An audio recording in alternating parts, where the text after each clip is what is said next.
21 दिसंबर को विश्व बास्केटबॉल दिवस, 22 दिसंबर को राष्ट्रीय गणित दिवस मनाया जाता है।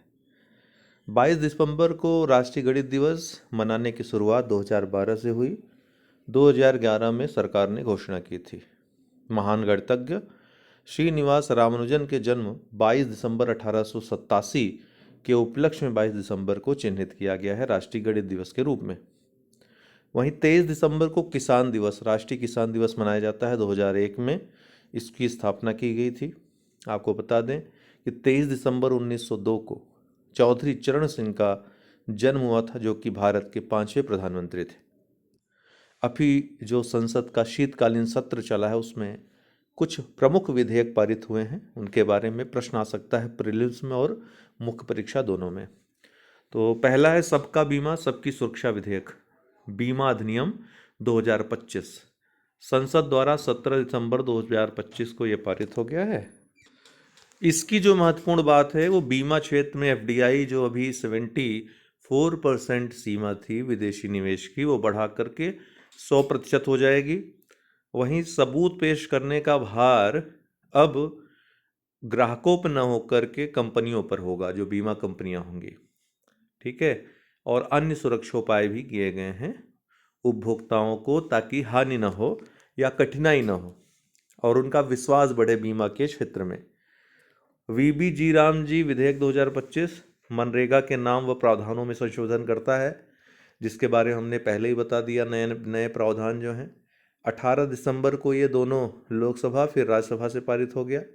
20 दिसंबर को राष्ट्रपति की मंजूरी मिली, ध्यान रखिए, याद रखिएगा। 21 दिसंबर को गजट द्वारा अधिसूचना के माध्यम से इसे अधिनियम में परिवर्तित कर दिया गया, अर्थात लागू कर दिया गया। शांति विधेयक तीसरा जो महत्वपूर्ण विधेयक है, इसका मूल मंत्र है सुरक्षा पहले उत्पादन बाद में। शांति का फुल फॉर्म होता है sustainable harnessing and advancement of nuclear energy for transforming India bill, जिसके बारे में हम पहले ही चर्चा कर चुके हैं काफ़ी। मुख्य बातों को देख लीजिए। 18 दिसंबर 2025 को संसद से पारित हुआ। परमाणु ऊर्जा एक्ट 1962 में यह संशोधन करता है। परमाणु ऊर्जा आयोग को वैधानिक दर्जा इसके माध्यम से दिया जाता है। इसके पहले परमाणु ऊर्जा आयोग 3 अगस्त 1948 को वैज्ञानिक अनुसंधान विभाग के अंतर्गत स्थापित किया गया था। बाद में 1 मार्च 1954 को परमाणु ऊर्जा विभाग के अंतर्गत इसको लाया गया। मुख्यालय इसका मुंबई में है। अब वैधानिक दर्जा मिलने के बाद इसके पास तमाम स्वतंत्र शक्तियां होंगी।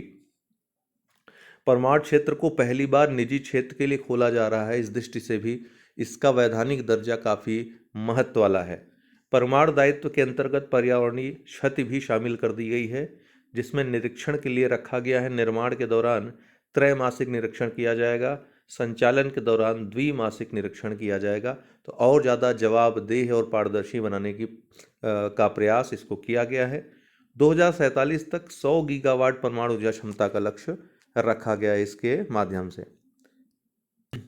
नीदरलैंड के विदेश मंत्री, नाम याद रखिएगा, डेविड वैन वील ने हाल ही में विदेश मंत्री जयशंकर के साथ एक समझौते पर हस्ताक्षर किए, जिसमें गुजरात के लोथल में स्थित या निर्माणाधीन समुद्री विरासत परिषद के लिए विरासत सहयोग हेतु समझौता किया गया। राष्ट्रीय समुद्री विरासत परिसर NMHC क्वेश्चन में आएगा, किस मंत्रालय के तहत है? संस्कृति मंत्रालय, पर्यटन मंत्रालय, बंदरगाह जहाजरानी व जलमार्ग मंत्रालय और कोई मंत्रालय? तो आप कंफ्यूज मत होइएगा। बंदरगाह जहाजरानी और जलमार्ग मंत्रालय के तहत इसका विकास किया जा रहा है। हालांकि ये सांस्कृतिक दृष्टि से है, लेकिन विकास इसका बंदरगाह जहाजरानी और जलमार्ग मंत्रालय के तहत किया जा रहा है। इस दौरान भारत नीदरलैंड ने संयुक्त व्यापार एवं निवेश समिति, joint trade and investment committee की स्थापना की है। ठीक है, ये याद रखिएगा। JTIC की स्थापना भारत और नीदरलैंड के बीच हुई है। FTA फ्री ट्रेड एग्रीमेंट, पिछले कुछ वर्षों में भारत ने एक और फ्री ट्रेड एग्रीमेंट समझौते पर अंतिम वार्ता खत्म की है। ये वार्ता खत्म की है न्यूजीलैंड के साथ, मुक्त व्यापार समझौता, फ्री ट्रेड एग्रीमेंट। तो भारत न्यूजीलैंड के मध्य 22 दिसंबर 2025 को समझौते पर वार्ता पूरी हुई। ये वार्ता शुरू हुई थी न्यूजीलैंड के प्रधानमंत्री क्रिस्टोफर लक्सन जब मार्च 2025 में भारत की यात्रा में आए थे तब, और अभी फोन से दोनों देशों के प्रधानमंत्रियों के मध्य वार्ता के माध्यम से इसे कंप्लीट किया गया। पिछले कुछ वर्षों में किया गया भारत का 7वां फ्री ट्रेड एग्रीमेंट है। अन्य जो 6 देश हैं, UAE, Australia, UK, Oman, Mauritius और ईएफटीए के देश, ईएफटीए मतलब यूरोपियन फ्री ट्रेड एग्रीमेंट के जो देश हैं उनके साथ। ट्रंप क्लास ये क्या है? तो डोनाल्ड ट्रंप द्वारा घोषित, अमेरिकी नौसेना के लिए दरअसल घोषित हथियारों से लैस युद्धपोतों की एक श्रृंखला है जिसे इसने अपने नाम पर रखा है। अरावली पर्वत विवाद क्या है? मुख्य परीक्षा की दृष्टि से भी महत्वपूर्ण है, प्रीलिम्स की दृष्टि से भी महत्वपूर्ण है। पर्यावरण मंत्रालय भारत सरकार द्वारा गठित एक समिति द्वारा प्रस्तावित परिभाषा को, एक परिभाषा प्रस्तावित की गई। ये परिभाषा रिचर्ड मर्फी जो कि प्रसिद्ध भूगोलवेत्ता हैं, पर्यावरणविद हैं, उनके द्वारा दिए गए सिद्धांत पर आधारित है। उनका यह सिद्धांत 100 मीटर ऊंचाई का सिद्धांत भी कहा जाता है। ये परिभाषा के विवादित अंश क्या है? तो किसी भू आकृति को अरावली पर्वत तभी माना जाएगा जब वह आसपास के भूभाग से न्यूनतम 100 मीटर उठी हो या ऊंची हो। वहीं अरावली पर्वतमाला 2 या अधिक ऐसी पर्वतमालाओं को कहा जाएगा जो एक दूसरे से 500 मीटर की दूरी पर स्थित हों। ये जो परिभाषा है पर्वत की या पर्वतमाला की परिभाषा जो रिचर्ड मर्फी ने दी है उस पर आधारित है। ठीक है। अरावली, अब इसको लेकर के विवाद क्या है आगे देखेंगे। अरावली पर्वतमाला प्रोटेरोजोइक युग लगभग 2 अरब वर्ष पूर्व, मतलब डायनासोर के भी आने के पहले की पर्वतमाला है। दुनिया की सबसे पुरानी पर्वतमालाओं में से एक है।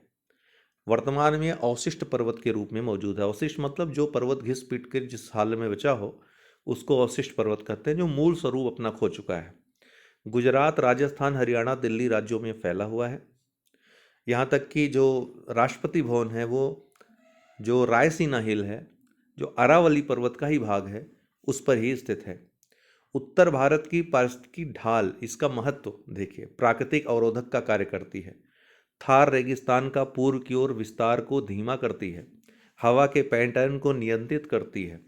इंडो गंगा मैदान में धूल और रेत के प्रवाह को कम करती है। भूजल पुनर्भरण में सहायक है।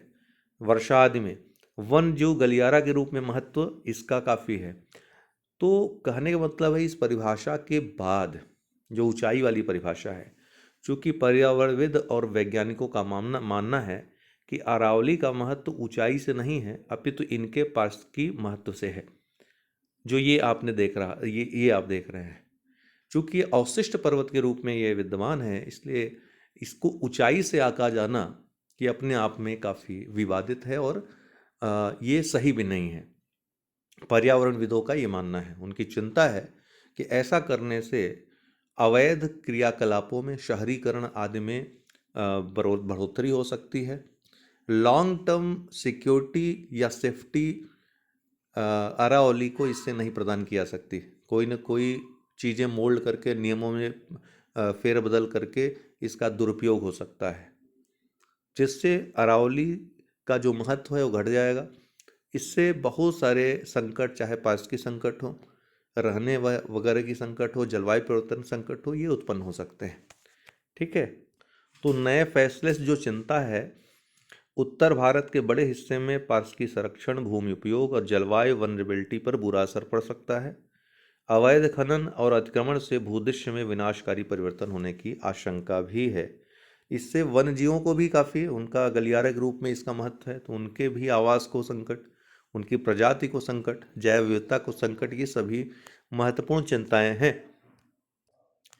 सरकार ने हालांकि अपना पक्ष स्पष्ट करते हुए कहा है कि अरावली क्षेत्र का 90% से अधिक भाग संरक्षित है तथा खनन नियमों में कोई भी ढील नहीं दी गई है। लेकिन विद्वानों के अनुसार एक बार जब कोई भी भूमि कानूनी परिभाषा से बाहर हो जाती है तो दीर्घकालिक सुरक्षा उपाय कमजोर हो जाते हैं, इनके दुरुपयोग की संभावनाएं बढ़ जाती हैं। तो भौगोलिक और पारिस्थितिकी महत्व अरावली का है, उसको देखते हुए ही आगे कदम सरकार को उठाने चाहिए। बहुत संवेदनशील मुद्दा है, इसको ध्यान में रख करके पर्यावरणविदों की भी इसमें राय लेनी चाहिए और भी ज़्यादा विशेषज्ञ जो समितियां हैं उनका गठन करके इस मामले में, चूँकि अब आवाज़ उठ रही है, लोग अरावली बचाओ आंदोलन की तरफ आगे बढ़ रहे हैं, तो यहाँ इस मुद्दे को संवेदनशील तरीके से हल करने का प्रयास सरकार को करना चाहिए। ये आपका निष्कर्ष होगा आंसर में। अमूल्य भारतीय तटरक्षक बल का तीव्र गश्ती पोत है। अदम्य श्रेणी का ये तीसरा पोत है। गोवा शिपयार्ड लिमिटेड में इसको निर्मित किया गया है। स्वदेशी रूप से मैक्सिमम चीज़ें इसमें हैं। लंबाई इसकी 51 मीटर है। अमूल्य नाम याद रखिएगा। पवित्र शहर पंजाब के 3 ऐतिहासिक नगर पवित्र शहर घोषित हुए हैं। ऐसा श्री तेग बहादुर जी के 350वें शहीदी दिवस के अवसर पर किया गया है। ये 3 शहर कौन कौन हैं? अमृतसर, जहाँ श्री अकाल तख्त साहिब स्थापित है। दूसरा श्री आनंदपुर साहिब, जहाँ तख्त श्री केसगढ़ साहिब स्थापित हैं। तीसरा तलवंडी साबो, जहाँ तख्त श्री दमदमा साहिब स्थापित हैं।